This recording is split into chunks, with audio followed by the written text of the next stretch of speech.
Hey future coders, welcome back to 300 days टका coding challenge. आज है इसका डे 4 और आज हम सॉल्व करेंगे एक इंटरेस्टिंग सी प्रॉब्लम, पीक एलिमेंट। सो इस प्रॉब्लम में हम एरे का एक और वेरिएशन देखेंगे, एक और वेरिएशन से हम एरे में कुछ लॉजिक्स लगाएंगे और साथ में हमारी एरे की जो अंडरस्टैंडिंग है उसे और ज़्यादा सॉलिड बनाएंगे। तो रेडी होना कोड करने के लिए, तो चलो शुरू करते हैं। सो हमें गूगल पर आना है एंड सर्च करना है GHG प्रैक्टिस। देन हमारे पास जो पहली लिंक आएगी GHG प्रैक्टिस के लिए और जो फर्स्ट लिंक हमें दिखाई दे रही है उस पर क्लिक करना है। सो हमारा प्रैक्टिस पेज ओपन हो जाएगा एंड बॉटम लेफ्ट में हम देखेंगे तो यहाँ पे डिफ़िकल्टी का एक ऑप्शन है, उसको हमें बेसिक पे सेट कर लेना है क्योंकि आज हम बेसिक प्रॉब्लम सॉल्व करने वाले हैं। एंड हमारी प्रॉब्लम है पीक एलिमेंट, जो सबसे फर्स्ट प्रॉब्लम दिख रही है हमें बेसिक में, उस पर क्लिक करना है और हमारी आज की प्रॉब्लम हमारे सामने आ जाएगी। तो जैसा कि हर वीडियो में मैं समझाता हूँ, जितनी भी वीडियोस आज तक मैंने बनाई है, कि एक कोई भी प्रॉब्लम हम अगर ऑनलाइन प्लेटफॉर्म पे सॉल्व कर रहे हैं या ऐसे भी अगर हम किसी प्रॉब्लम को सॉल्व कर रहे हैं कोडिंग के रिलेटेड या किसी और भी कॉन्टेक्स्ट में है, हम पहले प्रॉब्लम स्टेटमेंट को समझ लेते हैं कि एक्चुअली प्रॉब्लम स्टेटमेंट क्या है। फिर एग्जांपल के थ्रू हम उसको और उसकी अच्छी अंडरस्टैंडिंग बनाने की कोशिश करते हैं ताकि लॉजिक जितना अच्छा बिल्ड हो वो अच्छा है। एंड साथ में जो कंस्ट्रेंट होते हैं, लेकिन टाइम कॉम्प्लेक्सिटी, स्पेस कॉम्प्लेक्सिटी, इन पर भी ध्यान देना होता है क्योंकि इन्हीं से हमारी जो कोड की चेकिंग होती है वो इन्हीं के बेस पे होते हैं। तो इन पे ही डिपेंड करती है वो कि हमारा टाइम कितना लग रहा है, क्योंकि हमारा कोड टाइम और स्पेस कॉम्प्लेक्सिटी को सेटिस्फाई करना चाहिए जो उनको एक्सपेक्टेड है। सो पहले मैं हमारा जो प्रॉब्लम स्टेटमेंट उसका नाम तो पीक एलिमेंट है। अब इसका हम प्रॉब्लम स्टेटमेंट पढ़ लेते हैं। Given an zero based index array of integer array ARR of size and find its peak element and return its index. मतलब पीक एलिमेंट निकालना है और उसका इंडेक्स रिटर्न कर देना है। An element is considered to be peak if it is its value is greater than और equal to the value of its adjacent if they exist. इसका सिंपल सा मतलब है कि कोई भी अगर एलिमेंट है उसके पीछे कोई एग्जिस्ट करता है तो वो उसके बराबर या उससे बड़ा होना चाहिए, और आगे कोई एग्जिस्ट करता है तो उससे बड़ा या उसके बराबर होना चाहिए। और यहाँ पे एक सेकंड चीज़ हमें ये भी समझ में आ गई कि अगर एक सिंगल एलिमेंट है एरे के अंदर तो वो अपने आप में ही पीक एलिमेंट होगा, क्योंकि पीछे कोई है नहीं, आगे कोई है ही नहीं, तो मैकिंग हुआ। तो ठीक है, अब हम फर्स्ट एग्जाम्पल देख लेते हैं। पहले यहाँ पे एक नोट दिया हुआ, नोट पढ़ लेते हैं।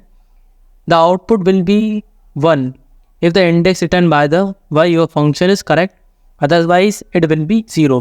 मतलब हमें एक राइट साइड कोरिडोर पे आप देख सकते हैं कि एक पीक एलिमेंट नाम से हमें फंक्शन दिया हुआ है, उससे हम जो भी इंडेक्स रिटर्न कर रहे हैं अगर वो करेक्ट हुआ तो हमारा आउटपुट 1 आएगा, और अगर वो रॉन्ग हुआ तो हमारा आउटपुट क्या आएगा, 0 आएगा। ओके, फर्स्ट एग्जाम्पल देख लेते हैं।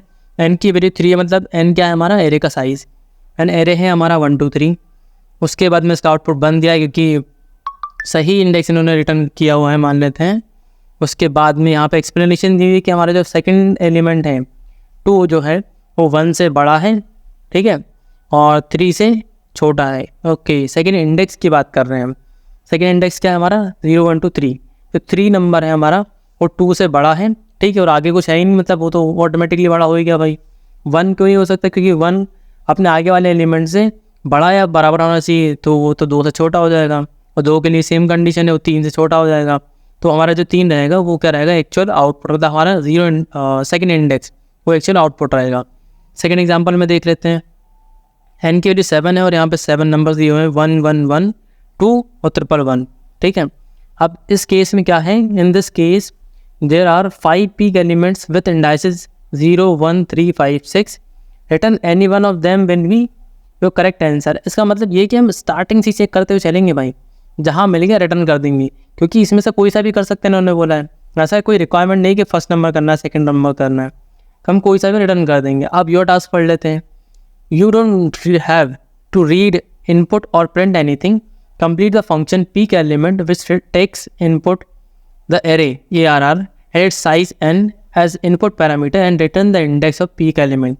अब यहाँ पे कुछ कंस्ट्रेंट दिए होते हैं, जैसे मैं बताता हूँ हर वीडियो में, कि इन पर ही हमारी जो टाइम कॉम्प्लेक्सिटी है, स्पेस कॉम्प्लेक्सिटी है, वो डिपेंड करती है। कैसे डिपेंड करती है, अब n की वैल्यू, मतलब n क्या है, हमारे जो टोटल एलिमेंट्स हो सकते हैं हमारे एरे के अंदर, ARR के अंदर, वो है 10⁵।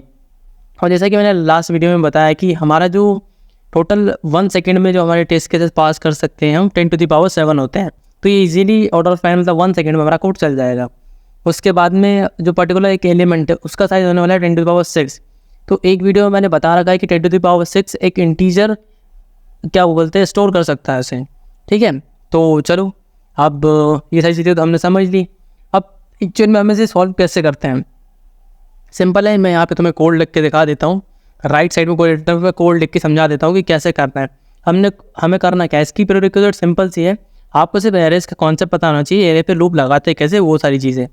तो पहले मैं एक इफ़ कंडीशन लगा लेता हूँ, क्योंकि जैसा कि इन्होंने कहा कि अगर n की वैल्यू 1 हुई, ठीक है, और हमेशा आप एक चीज़ ध्यान देना कि जो कंस्टेंट में दिया होता है, यहाँ पर दिया हुआ है कि n की जो वैल्यू है वो 1 से ग्रेटर है, मतलब 0 के लिए कोई कंडीशन लाने की ज़रूरत नहीं है। तो अगर मेरे n की वैल्यू क्या होती है, 1 होती है, और एक और सेकंड कंडीशन लगा लेते हैं कि मेरे array of I, array of 0 मान लेते हैं, वो अगर उसके अगले वाले एलिमेंट एरे ऑफ 1 से बड़ा हो जाए मान लेते हैं, ठीक है, मतलब पहले ही एलिमेंट हमको मिल गया, तो यहीं से रिटर्न हम सिंपल से 0 कर देंगे, क्योंकि इंडेक्स 0 पे है वैल्यू। तो उसके बाद में हम बात करते हैं, अब लूप लगा लेते हैं हम यहाँ पे। लूप क्या लगेगा हमारा, इंट आई इक्वल 1 से लगाएंगे, क्योंकि पहला वाला एलिमेंट 0 इंडेक्स वाला वो तो हमने चेक कर लिया है। और आई कहाँ तक जाएगा, लेस देन n-1 तक जाएगा, क्योंकि लास्ट एलिमेंट पे नहीं जाना है, क्योंकि उसके आगे वाला एलिमेंट कैसे चेक करोगे, फिर एक कंडीशन बढ़ानी पड़ेगी। तो उससे बेटर है कि ये कम चला देते हैं इसको, फिर i++ कर देते हैं।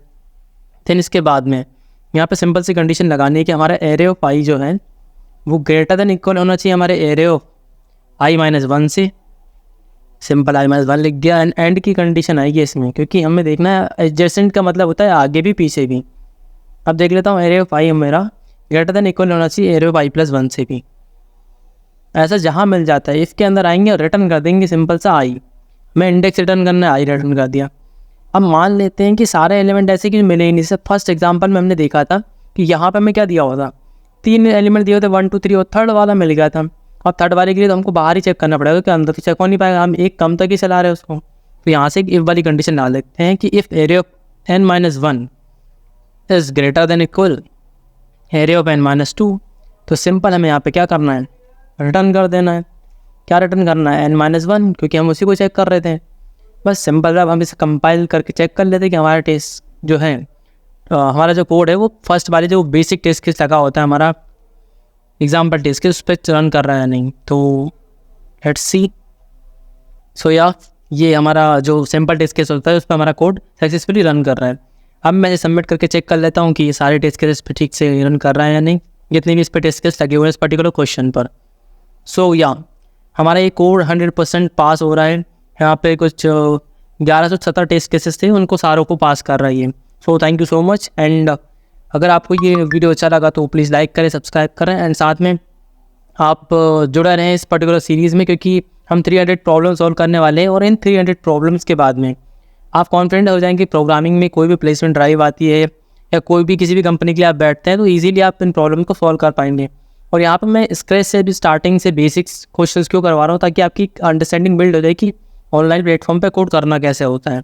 और इसके अलावा कोई भी डाउट हो या कोई टॉपिक आपको चाहिए हो कि मैं सॉल्व करके दूँ, मैं पढ़ा के दूँ, तो डेफिनेटली आप कमेंट करें। I will create a dedicated video for that. Thank you so much.